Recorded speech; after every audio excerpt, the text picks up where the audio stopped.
주제가 한국 정치의 실종과 위기, 실종 자체가 위기입니다만 이 주제를 갖고 아마 올해 마지막 세미나라고 그럴까요? 토크쇼가 될 것 같습니다. 이 하우스라는 곳이 처음 와보신 분들은 하우스, 집인 줄 알고 계시지만 스펠링이 그게 아니고 하우. 그러니까 모든 문제든지 지금 현황이 어디 와 있는지 또 그 현재에 있어서 문제가 있다면 어떻게 벗어날 것인지 그런 거를 논의하기 위한 장으로서 이 자리에 이름을 붙였다고 제가 알고 있습니다. 새한국의 비전을 우리 정의화 전 국회의장님께서 만들어서 말 그대로 우리 대한민국의 미래의 길을 찾는 그러한 모임입니다. 오늘 이 주제를 갖고 3시간으로 책정되어 있습니다만 1시간 안에라도 답을 찾을 수 있으면 바로 끝내고 싶습니다. 그 자리를 만들어주신 정의화 이사장님 간단한 인사 말씀 듣고 바로 본론으로 들어가도록 하겠습니다. 정의화 이사장님.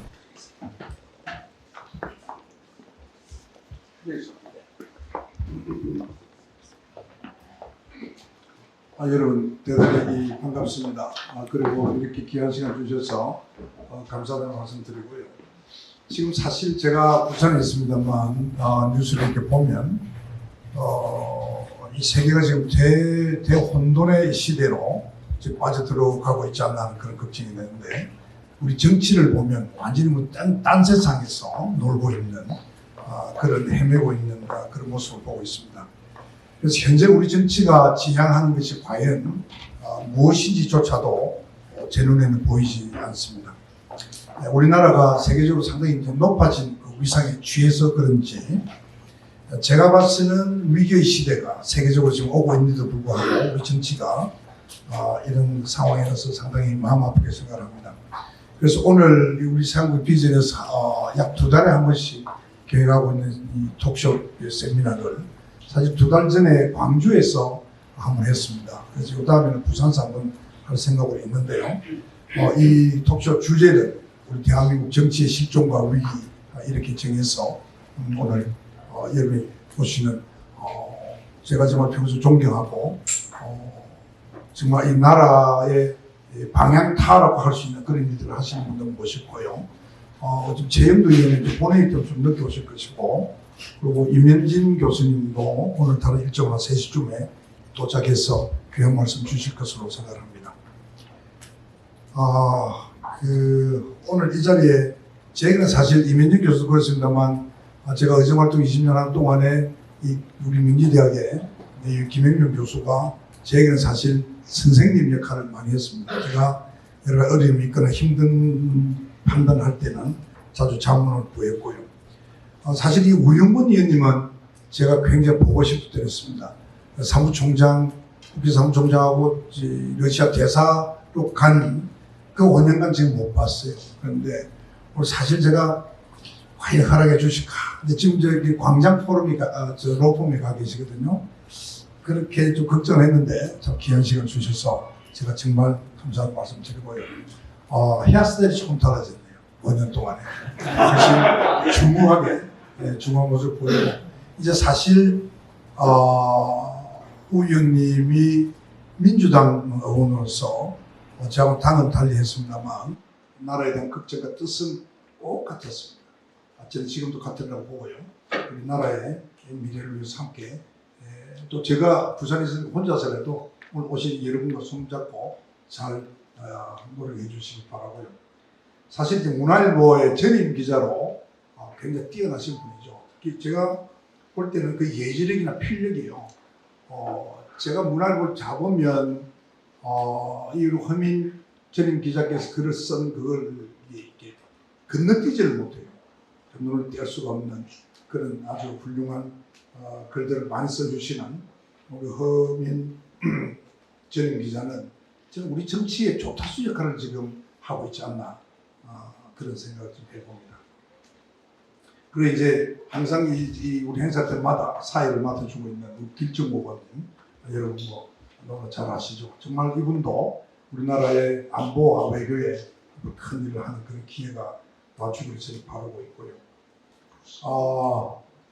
제가 빠뜨린 분, 우리 이각봉 교수님 지난번에 우리 톡쇼 할 때 이렇게 한번 발전해 주시겠는데 오늘 바쁜 시간에 오셔서 감사하고요. 김연철 전에 통일연구원의 원장 차관하셨던가요? 김연철 차관하셨던가? 오늘 오신다고 그랬습니다. 도착하는 것 같은데.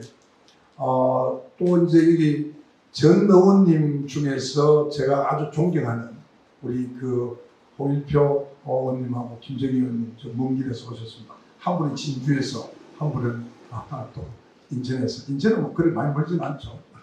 하여튼 와주셔서 감사하고요. 나중에 코멘트 꼭 좀 부탁합니다. 하고 우리 뭐 임성호 지장님이시나 여러분 이렇게 오셨는데 여러분께서도 귀한 말씀 하나씩 해주시기 바라고요.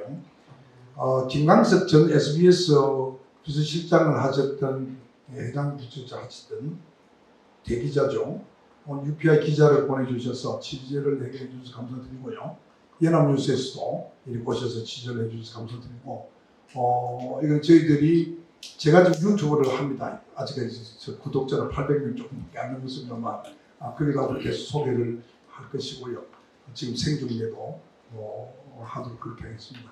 말씀 좀 드렸죠. 죄송합니다. 오늘 잘 부탁합니다, 여러분.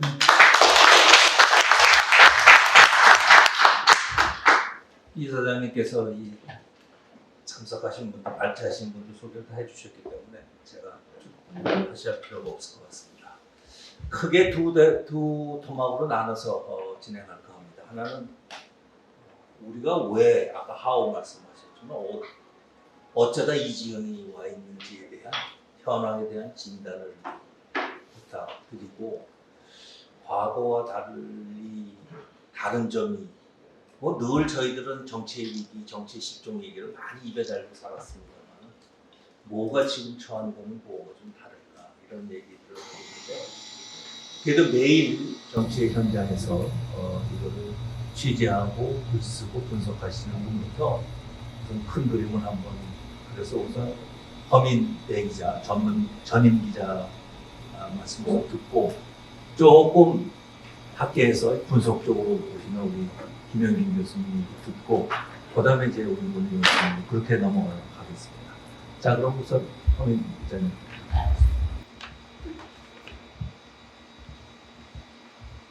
네, 방금 소개받은 허민입니다.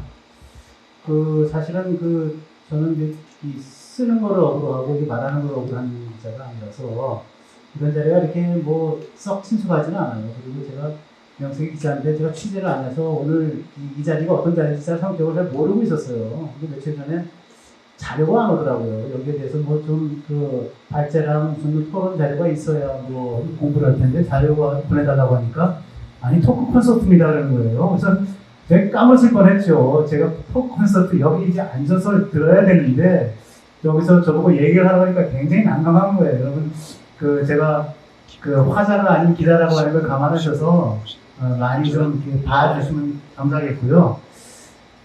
지금 정혜 의장님께서 저에게 너무 과찬을 해주셔서 뭔지까는 모르겠는데 사실은 이 정치 현장을 제가 꾹꾹 눌러다가 보니까 한 20년 정도 취재를 한 것 같아요.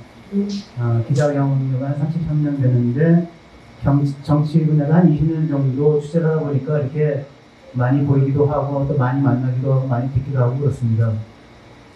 요즘같이 한국 정치가 이렇게 영어로는 폴스플레이라고 하는데 이게 어느 정도 수준으로 제가 말씀을 드려야 될지 모르겠는데 기업판인지 때는 없었다고 저는 생각을 해요. 그래서 정말로 이게 막장까지 와 있구나라는 생각을 많이 하고 지금 사회자님께서 기선배께서 저한테 전반적인 걸 말씀해달라고 그러는데 제가 이 공간에서 전반적인 것을 짧은 시간에 말씀드리기 어렵고 제가 한국 사회의 축도 그러니까 축적된 도면이라고 볼 수 있는 한 장면 며칠 전에 벌어졌던 그거를 끄집어 들어서 이제 이 말을 좀 아이스 브레이킹 좀 하면 어떨까 생각이 듭니다. 이분이 요새 또 주인공이 돼 있죠. 그분도 기자 출신인데 국회의원입니다. 김씨로 시작하는데 민주당에 누군지 아시죠? 네, 김성동 의원이 누구죠? 그분이? 네, 김은경 의원을 얘기하고 있는데요. 이분도 기자 출신인데 별로 팩트파인딩을 안 해서 지금 번역을 치르고 있는 것 같아요. 사실은 이미 이와 관련해서 그분이 말하는 내용은 다 아시고 계실 겁니다, 여러분들이. 어느 첼리스트가 연주하는 어떤 고급바에서 김현장 변호사 30명을 대동하고 윤석열 대통령과 한동훈 법무부 장관이 출판을 벌이고 윤석열 대통령은 동백아가씨를 부르고 그죠? 한동훈 장관은 또 뭐였죠? 무슨 윤도현의 뭐를 부렸다 이렇게 해가지고 그게 대서특필되고 그리고 또 국회가 난리가 났죠. 난리가 났는데 사실 하루 만에 폭로의 이제 신뢰성, 진실성이 문제가 이제 됐는데, 이분이 지금 이 폭로한 내용을 오늘까지 진행된 상황 모르겠어요. 제가 오전 11시 이후로는 뉴스를 보지 않아서 어떤 일이 벌어졌는지 모르겠는데, 대충 정리하면 그런 것 같습니다. 첼리스트의 남자친구가 첼리스트에게 이제 계속 자기 여자친구인 첼리스트한테 계속 이게 접촉을 했는데 이게 연락이 오지 않는 거예요. 밤새도록. 또 화가 났죠. 내 여자친구가 어디서 뭘 하고 있는지. 그래서 계속 접촉을 하다가 새벽 3시 넘어서 겨우 접촉이 돼가지고 화가 나서 막 따져 물은 거 아니겠습니까? 그러니까 첼리스트가 이제 거기에 대해서 답변한 게 궁여지책으로 사실은 내가 중요한 자리에 불려가가지고 거기서 연주를 했는데 윤석열 대통령도 오고 한동훈 법무장관도 오고 그래가지고 사방이 문 다 경호원들이 둘러싸고 막히고 그래서 나갈 수가 없었다. 그래? 사실이야? 사실이야. 그때부터 녹음을 시작한 거 아니겠습니까? 그래가지고 어떻게 했는데 아주 동백 아가씨 부르고 윤도현 모두 부르고 거기까지 쫙 나갔던 거죠. 이제 여기까지 이제 말하자면 이제 이 얘기를 하니까 남자친구가 이게 사실이라고 이거 녹음을 다 하고 이걸 이제 더 팩트라고 하는 곳에 이제 남겨준 거 아니겠습니까? 더 팩트의 강지현 기자가 아마 현역 어디 신문 기자인 걸 알고 있는데 제가 그걸 이제 이거 대박 사건이다 그래서 이게 넘겨준 거죠. 김은경 교수와 김은경 의원이 그거를 이제 면책특권도 있고 하니까 국회에서 그걸 폭로하고 난리가 났지 않습니까? 그러다 이제 한동훈 장관한테 되치기를 당한 거긴 한데 네, 이렇게까지 사건이 진행이 된 것 같습니다. 근데 지금 어디까지 와 있냐, 여러분 잘 아시겠지만은, 이재명 민주당 대표의 최측근이자 제가 볼 때는 그래도 그나마 와이즈맨이 민주당 안에 드물다고 보는데 정성호 의원이 이 사건에 대해서 어저께인가요? 아침에 라디오에 나와서 국회의원이 국회에서 폭로를 하려면 사실관계를 제대로 알고 해야 된다라는 취지 얘기를 했어요. 이것이 틀렸다 맞았다 이런 얘기를 한 게 아니고 어쨌든 그러나 그 발언의 속설은 성급했다, 좀 넘어나갔다, 이게 사실이 각한 것이 아니다라고 하는 것을 내비친 건 아니겠습니까? 그렇게 했고 그리고 그 다음에 누구죠? 정무수석 했던 문재인 정부 때 정무수석 했던 최재성 씨가 그래서 요거는 좀 팩트 파인딩이 좀 제대로 안 된 것 같다라는 취지의 또 발언을 했어요. 그래서 아마 김은경 의원한테 사과하는 게 좋겠다 이런 식의 취지로 얘기했어요. 그러면 아마 야당 의원들이 이 정도까지 얘기를 했으면 저는 이 사안의 본질은 이미 다 확인된 거나 다름없다는 생각을 해요. 물론 저도 더 크로스체크를 해봐야 되겠지만 제가 왜 이번 사건을 두고 이것이 한국 정치의 축도다라고 얘기를 했냐면 이 안에 정말 여러 가지가 스며들어 있는 것 같아요. 일단은 극단적인 진영 논리가 있죠. 자기 진영의 이익을 위해서라면 확인되지 않은 사실, 확인되지 않은 루머 또는 제보 이런 것들을 마구 폭로해도 아무 문제가 없다. 그리고 이 극단적인 진영 논리를 뒷받침하고 있는 팬덤을 믿고 나는 이렇게 해도 우리 팬덤들이 우리 민주당을 나를 이재명 대표를 지켜줄 거다 라고 하는 뭐랄까 좀 광적인 믿음 이런 것들이 저는 있다고 보고요. 그리고 윤석열 대통령도 지난번 연설에서 얘기했지만 저는 꼭 윤 대통령이 얘기했기 때문이 아니라 사실은 이 반지성주의가 작용하고 있다고 봅니다. 대한민국의 어떻게 보면은 정말 국정 운영의 또는 의정 활동의 중심에 있어야 될 최고의 지성이어야 될 국회의원이 이렇게 반지성적 발언을 아마 평양하고 있다라고 하는 것들도 저희가 굉장히 놀라운 사실이고요. 그리고 계속 말씀드렸지만 허구, 사실로 확인되지 않은 것을 마음대로 폭로하고 또 그 말을 통해서 폭력을 가하고 있는 거죠. 저는 이것 또한 대한민국의 정치판을 좀 오염시키고 있는 현실적인 모습 아닌가 그렇게 생각이 들고요. 그리고 사실은 이 모든 과정을 통해서 정치가 굉장히 희화화되고 있죠. 예. 보통 문제가 아니라 생각을 하고, 특히나, 대통령 권력이 조롱의 대상이 되고 있다라고 말씀을 드릴 수가 있어요. 저는 이게 조롱의 대상으로 이렇게 전락하고 있는 거는 사실은 비단 야당의 폭로의 문제만은 아니고, 그 문제도 중요하겠지만, 그거는 윤석열 대통령 본인과 여당의 책임이 굉장히 크다고 봅니다. 이렇게 조롱당하고 무시당하고 할 만큼 어쨌든 간에 잘 대응하지 못했던 책임이 있기 때문에 이런 전체를 보면서 나는 이 김우겸 의원의 폭로 사건이 한국 정치의 현주소를 보여주는 축도다. 이렇게 말씀을 드리면서 얘기를 드리고 싶습니다. 네.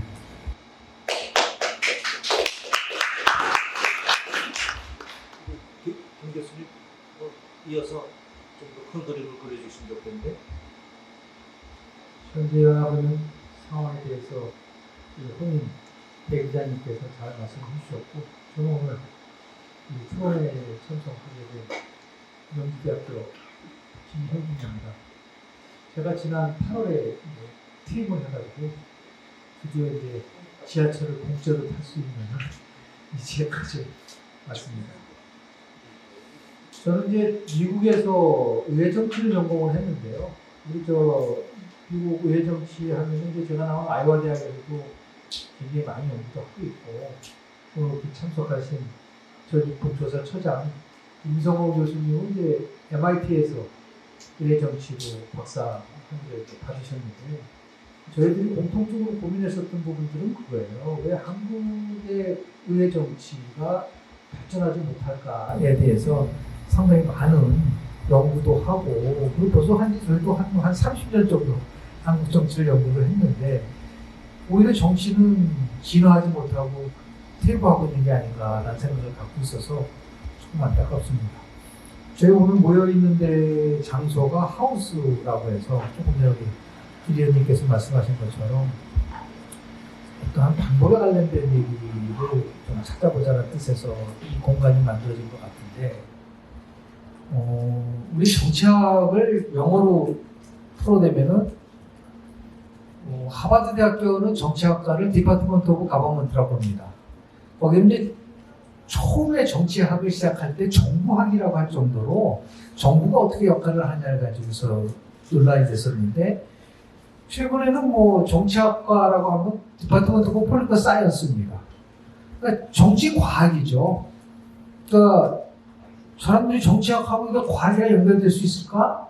라고 생각할지 모르지만, 최소한 학문적 영역으로 가면 정치는 과학이 돼야 된다고 저는 평소 생각을 하고 있습니다. 그래서 선거는 과학이다, 정치는 과학이다 막 얘기를 했더니 대한민국에서는 침대는 과학이다까지 나온 적이 있어요. 그럼 이제 과학이라는 게 뭐냐면 여기는 하우스만 Y에 가려면 되는 겁니다. 왜 이런 현상들이 나타나는지, 반복적으로 나온 현상에 대해서 그 원인을 찾아서 대안을 제시하는 게 과학이다. 반복적으로 나타난다. 그럼 대한민국에서 정치 실정, 정치 위기라는 것이 반복적으로 나오는데 why? 왜 이런 게 나오냐라는 거죠. 근데 그런 부분에 대해서 수없이 많은 개혁도 얘기를 하고 이 부분에 대한 토론도 얘기했는데 결국은 방법을 찾지 못했다. 핵심은 뭐냐면 본질에 접근하지 못했기 때문에 아주 냉정하게 현실적으로 정말 우리가 꼭 필요한 진단을 정확하게 해야지만 이 솔루션이 나오는데, 진단에 대한 부분들이 좀 잘못된 부분들도 있을 수 있지 않을까라는 생각을 좀 하게 되면서, 저는 정치 과학적 측면에서 한국 정치의 위기를 좀 진단해 보고자 합니다. 그래야지만이 우리가 해법을 찾을 수가 있는 거죠. 과학에서는 어떤 현상에 대해서 언더스탠드, 이해하고 explanation, 설명하고 예측하는 거, 설명과 예측이 되긴 합니다. 어떤 현상이 왜 일어나냐에 대한 설명이 하면은 이것이 어떻게 전개될 것인가를 예측할 수 있다는 거거든요. 이런 그 설명에 대한 부분 속에서 왜 지금 정치의 위기를 한마디로 얘기해요. 지금 오늘 모여서 얘기하는 이 토론회의 새한국의 비전이거든요. 그러니까 대한민국 정치 위기의 핵심을 얘기하는 건 비전식적인 위기예요. 비전이 없다는 거예요. 한마디로 얘기해서 대한민국은 5무, 6무, 7무 정치에 빠져있다. 가장 대표적인 비전은 없고 정책만 있다. 리더는 있지만 리더십은 없다. 선거는 있지만 승복은 없다. 투쟁만 있지 정책은 없다. 이런 여러 가지의 현상들에 대한 그 이유는 뭘까를 가지고 막 해봅니다. 결국 이론으로 돌아간다고 한다면 제가 전공한 것이 이제 비교정치인데 이 비교정치학이라는 것은 각국의 여러 가지의 제도라든지 또 관행이라든지 과정에 대해서 연구하는 분야예요. 그런데 이 알몬드라고 하는 정치학자가 1970년대서부터 아주 핵심적으로 연구했었던 부분은 뭐냐면 What is political development? 정치 발전이라는 게 뭐냐라는 거예요. 크게 세 가지를 얘기를 합니다. 첫 번째 부분은 role differentiation. 역할 분화가 있어야 된다. 굉장히 정교하게 각 기능을 할 수 있는 조직의 분화가 이루어져야 되는데 그것이 이루어지지 않을 때는 저반전 갈 수밖에 없는 거예요. 지금 한국 정치는 어느 한쪽의 모든 권력이 독점으로 들어가면서 우리 많이 들었었던 제왕적 대통령 얘기를 많이 하고 있죠. 그 본질은 뭐냐고 역할이 분화되지 않다는 거예요. 대통령 역할, 입법부가 한 정부를 견제하는 기본적 역할을 못한다는 거죠. 그 기능을 못한다는 겁니다. 여야가 함께 행정부를 견제해야지만이 건강한 정부가 나올 수가 있는데 대통령제를 채택을 하면서 내각제적으로 운영을 하다 보니까 정부에 대해서 집권당은 무조건 옹호하고 그리고 야당 무조건 반대. 한 번도 바뀐 적이 없다. 이게 핵심이거든요. 롤 디퍼런시에서 이루어지고 있지는 않다는 거죠. 정당이 정당 나름대로 그 안에서 의원들의 역할을 해야 되는 게 없어요. 이게 가장 기본적인 문제입니다. 두 번째 얘기했었던 거는 뭐냐면 서브 시스템 못하는 하위 체제가 자율성을 갖고 움직여야 된다는 겁니다. 우리 지금 가장 중요한 거는 정치 행위를 하는 사람들에 있어서의 자율성이 거의 없다. 우리 헌법 46조를 보시면요. 뭐라고 나와 있습니까? 국회의원은 국민을 대변하는 사람들의 당의 의사에 귀속되지 않고 양심에 따라서 의정 활동한다고 되어 있습니다. 우리나라 국회법 112조 4항을 보면은 자유투표 규정이 있어요. 당론 투표에 대해서 거부를 합니다. 이루어지나요? 안 이루어지죠. 찬성이 없어요. 여전히 하던 정권 바뀌어서 되고 지금 모든 의원들이 대표가 어떤 명령을 하면 이 수습을 하는 게 움직입니다. 이건 지금 야당만이 아니에요. 지금 여당이 야당한테 똑같은 형태가 좀 벌어지는 거예요. 하위 체제의 자율성이 없다. 세 번째는 뭐냐면 이거는 이제 우리 문화와 관련된 겁니다. Cultural Secularizations이라고 해서 이 정치 문화가 세속화되어야 된다. 이 세속화라는 것은 민주주의의 태도라든지 어떤 것이 잘못됐을 때 그 잘못된 부분에 대해서 인식을 해줘야 되는데 지금은 전부 다 팬덤 정치로 바뀌고 있어요. 이 포스트트루스 이후에 탈진 시대 이후에 보는 것만 자기가 믿는 것만 믿고 자기가 듣는 것만 듣고 이렇게 하면서 완전히 진영의 논리를 좀 갈라지고 이것만이 아니에요. 과거에도 그랬어요. 근데 이게 더 악화되고 있다는 겁니다. 자율성도 없고 역할 분화도 없고 민주주의에 대한 태도가 더 오히려 더 그러니까 레비츠키라든지 다니엘 교수가 얘기한 식으로 어떻게 해서 민주주의가 무너지는가 우리만 무너지는 게 아니에요.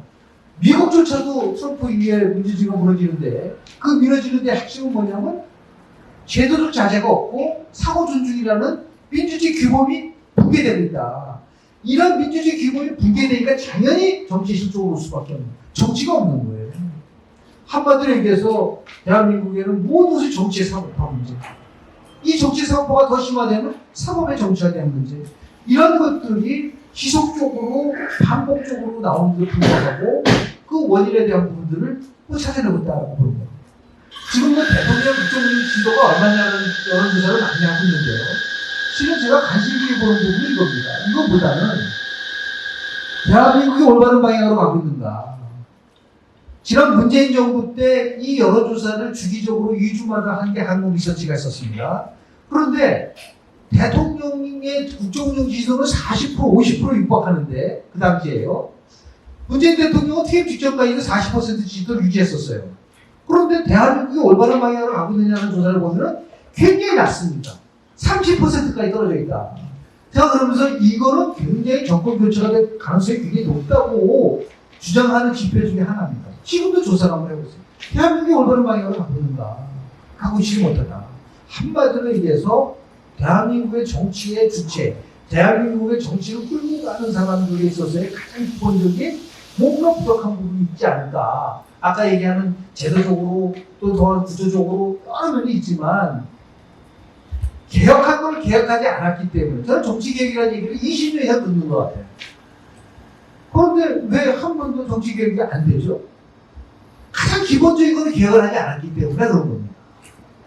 이 부분만 건드리면요. 미국 같은 경우 1903년도 위스콘신주에서 오픈 프라이머리 제도를 도입시켰습니다.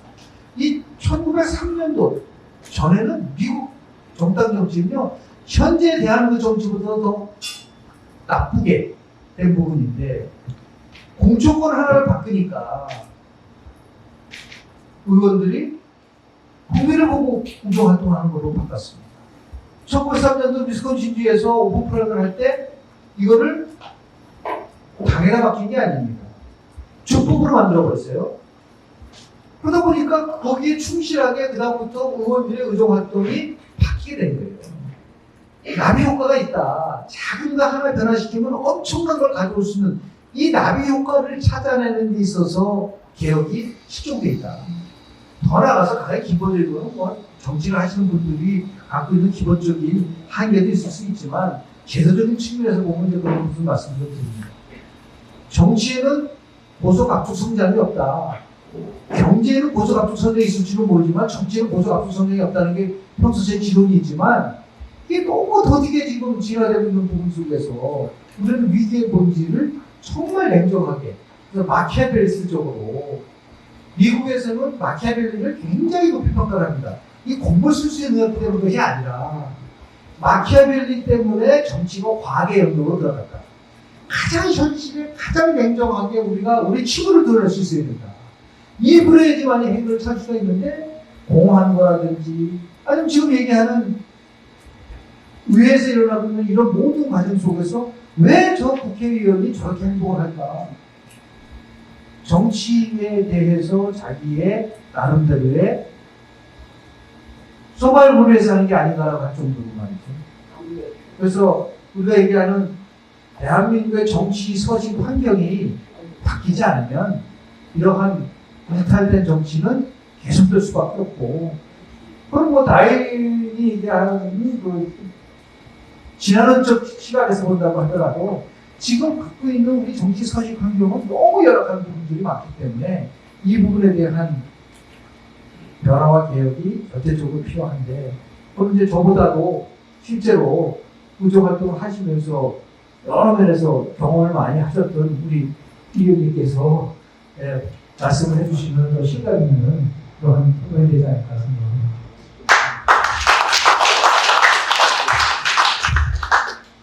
지금 두 분께서 그 현재 정치 상황을 보고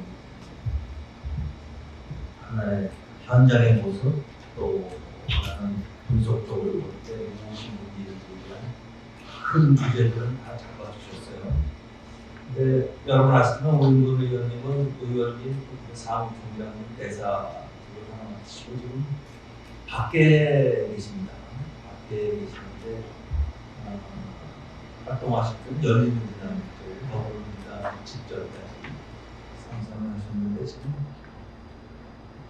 뭐 우리 허민 박사님이나 김용민 교수님 뭐 결국 다 밖에서 보고 계시지만 같은 밖이라고 해도 우윤근 의원님이 보시는 거는 과거에 경험했던 경험치를 바탕으로 해서 현재의 모습을 보시고 있기 때문에 조금 다른 얘기를 해주실 거라고 저는 기대합니다. 맞습니다. 기대치를 너무 높인 것 같은데. 제가 오늘 여기에 오게 된 동기는 두 가지입니다. 첫 번째는 순전히 개인적인 인연이었다. 그 인연을 뿌리치기가 어려웠다. 능력과 어떤 관심보다도 제가 국회에 있을 때 법사위원장과 원내대표 시절에 다른 당이었지만 정의화 선배님께서 정말 국가를 위하는 마음에 저와 상당히 감동도 받았고 또 후배 정치인을 대하는 태도에서 특히 당이 다르고 당이 다른데 제가 법사위원장 원내대표 굉장히 치열한 자리입니다. 감당하기가 어려운 자리인데 타당의 선배임에도 불구하고 그 연이 오늘 이 자리를 저를 이끌게 했다라는 말씀을 드리고 두 번째는 우리 한국 정치에서 늘 이 파당적이기 때문에 끼리끼리 모여서 하는 정치를 좋아합니다. 우리 당이 하는 행사에는 몰려가지만 다른 당의 행사에 대해서는 굉장히 어색해하고 또 자유롭지 못한 분위기인데 저는 그것부터 좀 깨야 되겠다. 다른 당 출신이지만 거기 가서 상대 당에 가서 자유롭게 이야기할 수 있는 분위기. 그런데 제가 조금이라도 일조했으면 좋겠다라는 순전히 두 가지 이유 때문에 온 것이지 우리 길 의원님께서 설명하신 바와 같이 제가 풍부한 경험과 경륜을 가지고 이 한국 정치 실정과 위기에 대한 대안을 마련할 정도 제가 이 자리에 아니고 대통령 출마 선언했든지 아니면 당대표 출마 선언도 하고 했겠죠. 그런데 소박하게 저는 그냥 그런 두 가지 이유로 나왔다라는 말씀을 드리고 앞서 말씀해 주신 우리 허민대 기자 너무 훌륭한 예리한 시각인데 혹시 이제 자칫 또 듣기에 따라서는 일방적으로 어느 당의 잘못만 나무라는 것 아닌가? 그건 아니죠. 늘 한국의 야당은 늘 그런 식으로 해왔기 때문에 민주당만을 욕하는 건 아니리라. 점 제가 좀 분명히 해주고 싶습니다. 다행히 김영준 교수님께서 여야 모두의 문제가 심각하다 하는 점을 바로 지적해 주셨고 저는 그 점에 전적으로 공감하고 있습니다. 저는 오늘 세 가지 측면에서 이야기를 좀 드리고자 합니다. 첫 번째는 저의 그 짧은 정치 이력과 경험을 그래도 여러분들에게 솔직하게 이야기할 필요가 있다라는 거하고 그 다음에 옆에 이 정치학계 훌륭한 대가가 계시지만 제가 법사위원장 때 많은 고민을 했습니다. 굉장히 격렬한 위원회이기 때문에 왜 여야가 이렇게 죽기 살기로 싸우고 이렇게 할까 해서 한국 헌법 학회하고 함께 비교법적 각국의 정치 체제는 어떻게 됐는가 30개가 넘는 나라의 권력 구조에 대한 그 공부를 할 기회가 있었고 또 책으로 써낸 바가 있었고 마지막으로는 이제 각국의 정치 상황 또 형태에 대해서 좀 언급을 할까 합니다.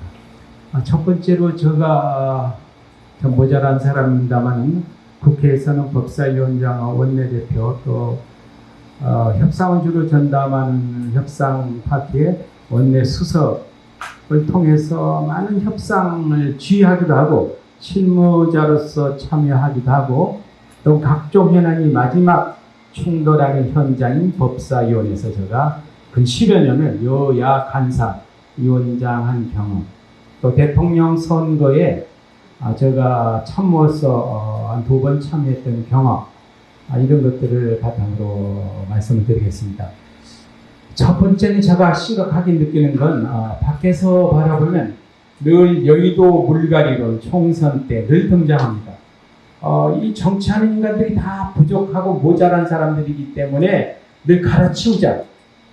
많은 국민들이 공감하고 또 언론인들 여러분께서 국회의원들 뽑아놓으면 왜 저렇게 엉망이지 개판이지 이런 얘기를 합니다. 제가 원내대표 시절에 저희 친구들이 한번 저를 위로한다고 모여가지고 밥을 산 적이 있는데 그 자리에서 처음에는 저를 격려하다가 이제 술 한잔 들어가니까 정치하는 놈들을 다 때려 죽여야 된다. 저거 듣고 있으니 저도 죽어야 되겠더라고. 그래서 내가 한마디 했어. 야, 너를 말이야 여당 국회의원 시켜놓으면 너는 대통령의 앞자리 중에 앞자리 연놈이야. 너를 야당원 시켜놓으면 너는 이단 옆차기 연놈이야. 이런 적이 있습니다. 과장됐지만 이렇게 대한민국은 국회의원만 되면 돌변합니다. 여당 의원은 역할이 거의 정해졌어요. 거기서 벗어나면 공천 못 받습니다. 국회는 관둬야 됩니다. 야당은 무조건 돌격하지 않으면 공천 위험하고 또 지지자들의 지지를 잃게 되는 상황. 그래서 매번 물갈이를 주장하지만 물갈이는 한 번도 하지 않고 고기들만 드러내고 있다. 제가 책에도 썼습니다. 무슨 물갈이냐. 여의도 정치판에 썩어있는 물이다. 소통이 되지 않는다. 같은 당 내에서도 의사소통이 잘 되질 않고 여야 간에는 물론이고 그런 흙탕물 속에서 고기들만 어떤 고기를 넣어봐라. 금방 썩는 데가 진동할 것이다. 그래서 물갈이라고 제발 쓰지 말아라. 고기갈인들만 하고 있다.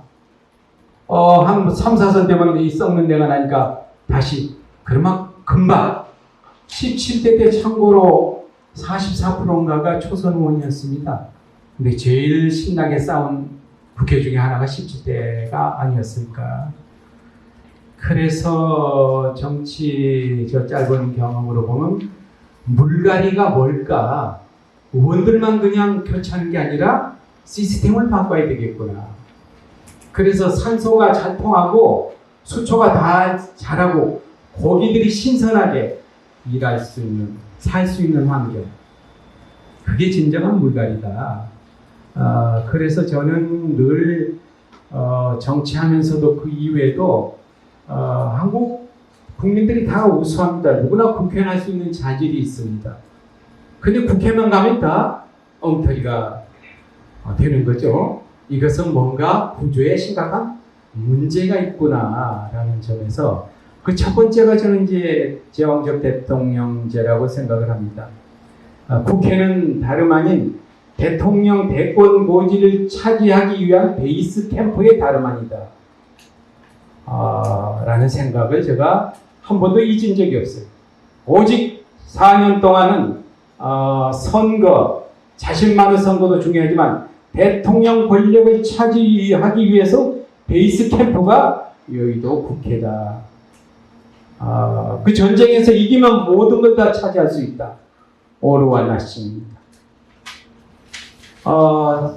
대선에서 지면 진쪽은 뭐 국가 간의 전쟁에 진 거하고 비슷해요. 그냥 이게 뭐 포로까지는 아니더라도 거의 그냥 죄인들이 되는 거죠. 또 이긴 자들은 전리품 챙기기에 정신이 없는 이런 구조로 우리가 흘러가고 있다. 라는 게 제가 정치 경험에서 느끼는 거였습니다. 국회가 한마디로 대공고지를 향한 베이스 캠프의 다름 아니다. 물갈이는 무슨 물갈인가? 고기갈이다. 라는 게 제가 정치 현장에서 생생하게 느꼈던 현실이다. 그 다음에 제가 이제 비교법적으로 연장선상에서 그럼 다른 나라들은 어떤 구조를 갖고 있는가? 대개 OECD 국가가 한 38개 되는데 많은 헌법학자들이 동의하고 책으로도 써냈습니다만 대다수의 국가는 형태를 좀 달리하지만 속성은 캐비넷 시스템 내각제로 운영하고 있다. 대통령제로 운영하고 있는 나라들 예를 들어 봅시다. 우리가 늘 미국의 대통령제라고 얘기합니다. 그 점에 대해서 저도 명색이 법학을 전공하고 석사 박사를 헌법으로 했습니다만은 저보다도 훨씬 훌륭한 헌법의 대가들을 제가 법사위원장 시절에 많이 만났습니다. 토론도 했고요. 그 중에 고인이 되신 이화대학의 헌법 교수가 있는데 그분이 미국의 대통령제에 대해서 이렇게 표현한 적이 있더라고요. 미국은 대통령제라고 부르는 게 적절하지 않다. 연방국가라고 부르는 게 적절하다. 미국 51개 주가 거의 한 7, 80% 독립국가 수준이다. 예를 들자면 사람을 죽인 자는 사형에 처한다. 대한민국은 이건 전 국민에게 적용돼야 되는 거 아니겠습니까? 전라도, 경상도, 충청도 사람을 죽인 자들 다 어느 데는 종신형, 어느 데는 사형, 그런 국가 유지 안 될 겁니다. 미국은 그렇지 않지 않습니까? 각 주법에 의해서 사람을 죽인 자는 때로는 사형도 하지만 종신형에 처하기도 하고 사형을 집행하는 방법도 다르고 그러면 국가가 우리 생각으로 국가가 다르다고 생각하지 않겠습니까? 사람을 죽인 자를 동일하게 처벌하지 않는다면 미국의 대통령은 각 연방에서 위임된 국군 통수권자 또 외교에 관한 권한을 갖고 세계 대통령 행세를 하지만 검찰총장이 50만 명이 있고 주 대법원장이 50만 명이 있는 나라. 우리는 한 사람의 검찰총장이 한 사람의 대법원장이 정권을 휘두르는 나라. 대통령은 물론이고 미국의 대통령제를 우리가 그냥 겉으로 피상적으로 관찰했는데 이 점에 대해서 아주 신랄하게 이미 50년 전에 독일에 또 프랑스의 유명한 헌법학자 두 사람이 50년 전에 미국의 대통령제를 평가를 했습니다. 듀베르제는 미국의 대통령제는 다른 국가의 진정한 내적 존의가 DNA가 이전되지 않으면 성공할 수 없는 미국만의 폐쇄적인 시스템이다. 더 유명한 칼 유겐슈타인이라고 하는 독일의 유명한 헌법학자가 50년 전에 얘기했습니다. 미국의 대통령제는 미국 이외의 나라로 한 발자국 수출되는 순간 모두 죽음의 키스를 맛볼 것이다. 이 양반들이 아주 예전에 예언했습니다. 그런데 그 이후에 한번 보십시다. 중남미의 거의 독립국가가 대통령제를 채택했습니다. 아시아의 중동, 그 다음에 아프리카 거의 예외 없이 죽음의 키스를 대한민국도 예외가 저는 아니라고 생각합니다. 필리핀 마찬가지. 그리고 나머지 OECD 국가 중에 우리가 통칭 대통령제를 취하고 있는 국가라고 하는 멕시코, 칠레가 있습니다. 멕시코 남은 나라를 제가 뭐라고 표현하기 대단히 어렵습니다만은 굉장히 어려움에 처해 있습니다. 칠레는 제가 가봤습니다. 헌법 공부를 위해서. 칠레는 내각제를 심각하게 검토하고 있습니다. 그러면 OECD 국가 중에 제왕적 대통령제, 대통령이 중앙집권적인 이런 시스템을 갖고 있는 나라가 그 밖에 어떤 나라가 있을까요? 프랑스를 예로 들긴 합니다만 프랑스는 제가 여러 차례 갔습니다. 우리 선배 의원들하고 프랑스는 너무 유니크한 독특한 나라다. 어떤 학자는 때로는 프랑스를 내각제로까지 얘기하는 분이 있는가 하면 통상 이원 집정제 체제라고도 하고 뭐 대통령제라고도 합니다만은 제가 프랑스에 갔을 때 프랑스의 국회의원하고 헌법학자가 저한테 한 얘기가 있습니다. 프랑스는 시스템이 어떻게 됐습니까? 그랬더니 프랑스는 프랑스 혁명 정신으로 통치하는 나라라고. 무슨 대통령제 또 내각제가 아니다. 저한테 아주 의미심장한 얘기를 카페에서 해줬어요. 프랑스 혁명 정신으로 개인의 자유와 평등, 인권에 대해서 누구도 그게 프랑스를 통치하고 있습니다. 프랑스다운 얘기를 했습니다. 프랑스 혁명이 얼마나 이 세상에 끼친 영향이 크겠습니까? 대통령제 무슨 내각제가 문제가 아니다. 더 이상 제가 묻지 않았습니다. 그래서 제가 비교법적으로 한 38개의 국가의 운영 시스템을 보고 대한민국 같은 대통령제 하는 나라 거의 몇 나라 안 되는구나 하는 걸 느꼈습니다. 멕시코 칠레 정도. 미국은 철저하게 지방분권 연방 국가이기 때문에. 그리고 이제 정치 현상이나 이론을 보면은 제가 정치하면서 많이 느꼈습니다만 대한민국은 너무 또 갈등이 많은 나라였어요. 역대 정부가 통합을 외쳤지만 통합위원회까지 정면에 내세우고 했지만 늘 정권 말기로 가면은 통합은 멀어져 갑니다. 갈등만 더 키우고 말았던 현실을 여러분들이 목도했을 겁니다. 대한민국에 갈등이 많다라는 건 2013년경에 모 경제연구소에서 아마 낸 자료를 제가 본 적이 있습니다. 거기 보니까 OECD 국가 중에 나라의 갈등이 제일 많은 나라는 터키로 조사가 됐습니다. 1위가 터키였습니다.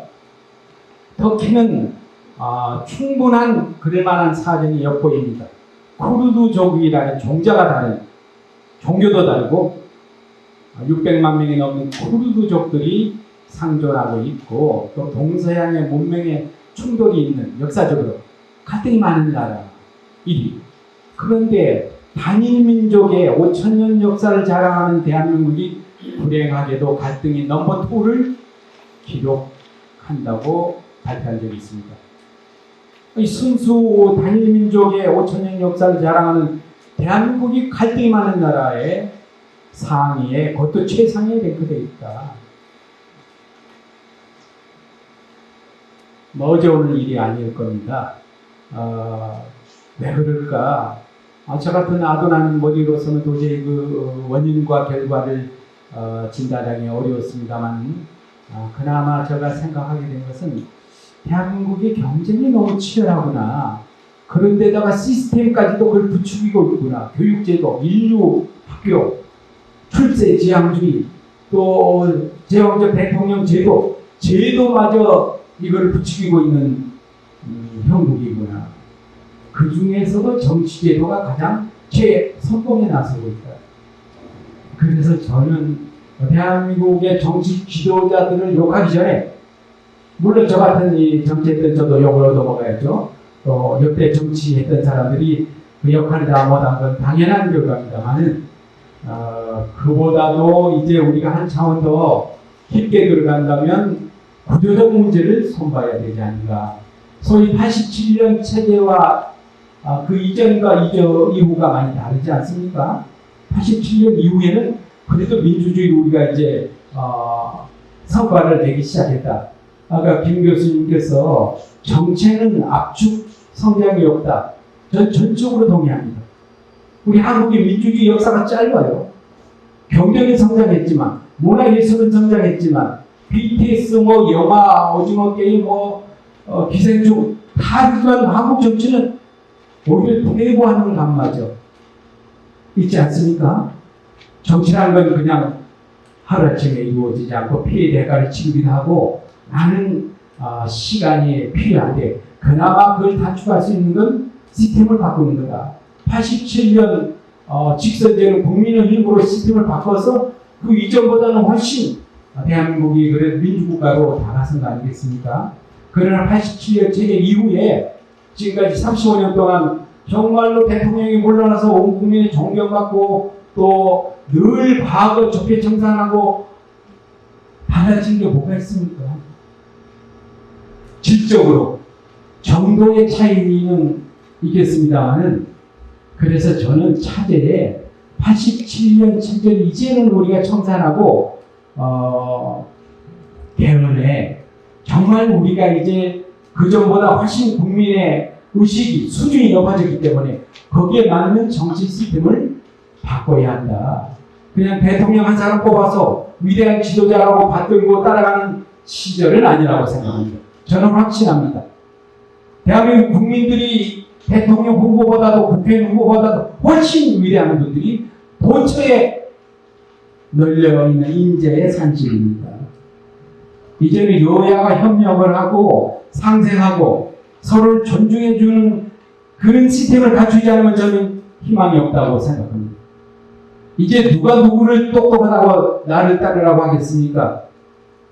제가 정치 물러나가고 보니까 저보다 훨씬 똑똑한 친구들이 많았어요. 내가 주제를 모르고 원내대표랍시고 국민의 대표랍시고 내가 앞에서 이 꼴값을 떨었구나. 본처에 너무나 똑똑한 이 시민들이 많은 거예요. 이제는 진짜로 여야원들이 서로 협의하고 선거에 이겼다고 승자 독식 할 게 아니라, 그 점에 제가 독일에 내각제 시스템을 진즉부터 주장했습니다. 건설적 분신 제도를 채택해서, 독일은 보면은 얼마 전에 슈레더 수상을 제가 만난 적이 있습니다. 한국에 왔을 때 결혼식에도 제가 참석을 했습니다만은 그분에게 물어봤습니다. 독일은 뭐 여러 가지 어려움을 겪었지만은 이제 시스템을 잘 정비해서 독일의 번영은 독일 사람의 우수성이 아니라 독일의 시스템의 우수성이다. 그래서 메르켈 같은 사람 16년 집권해도 무슨 독재자라고 이야기를 합니까? 때려 죽이려고 얘기합니까? 콜 수상 15년 이상 했죠. 우리는 5년만 맞추고 나면 상대편에 의해서 그냥 때려 죽일 사람이 되지 않습니까? 5년 심각한 문제라고 생각해요. 독일은 10년, 15년에도 여야가 서로 존중하고 또 권력을 독점하지 않고 지금 메르켈 수상 때 제가 독일을 몇 번 갔는데 슈타인마이어 대통령 만났습니다만 다른 당의 경쟁자였습니다. 3인당이 외교장관 2번 시켜요. 메르켈이 상대 당의 수상 후보를 불러들여서 가장 중요한 외교 정책을 2번이나 그분이 지금 슈타인마이어 메르켈 때 3인당의 대통령하고 메르켈이 반대당입니다만 그래서 결론적으로 저는 우리 정치인들의 잘못을 나무래는 건 너무 당연합니다. 여야 막론하고 저는 공이 다 책임이 크다고 생각하고 있고요. 이제는 우리가 너무 인물에 우리 당의 대통령 후보, 우리 당의 국회 후보에 매달릴 일이 아니다. 우리가 어떤 시스템으로 여야가 서로 상생하고 또 대통령이 물러나고 존중받을 수 있고 정치인들이 이렇게 그냥 나쁜 인간으로 되는 일을 다 정치하면 나쁘게 되게 저도 선한 마음으로 살려고 했지만 참 어렵더라고요. 들어가니까 우리 당을 위해서 앞제비를 안 할 수가 없어요. 대통령을 만들어야 되고 지금 와서 제가 이런 얘기를 합니다만 우리 국회에 있는 우리 현역 동료 후배 선배들이 들으면 저 자식이 무슨 소리 하고 있어 그럴 거예요. 지가 안에 있을 때는 전혀 하지도 못했으면서 하여튼 모쪼록 우리 정의아 의장님 같은 분들이 그나마 이런 자리를 마련해서 어느 쪽을 편들지 않고 정말 대한민국에 나아갈 길을 모색하는 이런 자리가 저는 도처에서 우리 진영 그냥 대표만을 위해서 거리에 나서서 힘들 일이 아니다고 생각합니다. 우리 모두가 공존하고 대한민국 국민 모두가 다 함께 잘 사는 그런 시스템을 만들었으면 하는 생각이 두서없는 얘기를 제가 약간 흥분이 됐습니다. 그냥 죄송합니다. 네.